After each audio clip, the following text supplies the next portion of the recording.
kong kasal.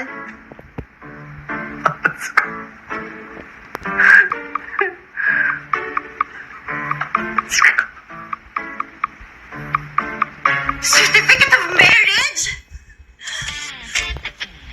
Kasal yun, di ba? Kasal ako dito kay Mr. Roswell? Ha? Eh, parang lolo ko na yan eh. Nick? Ha? Kaya niyo po ba ako pinaparusahan? Kasi kinuha po namin ni Zik yung sing-sing. Sorry na po, pero ibabalik ko na po sa inyo to. Huwag niyo na po akong parusahan. Ayan, uuwi na po ako. Susumbong ko kayo kay Mami.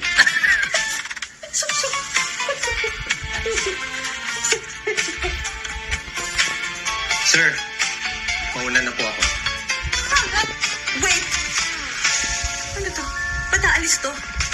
Pagkatapos natin ikasal, bigla kang aalis? Ganyan ba, Zik?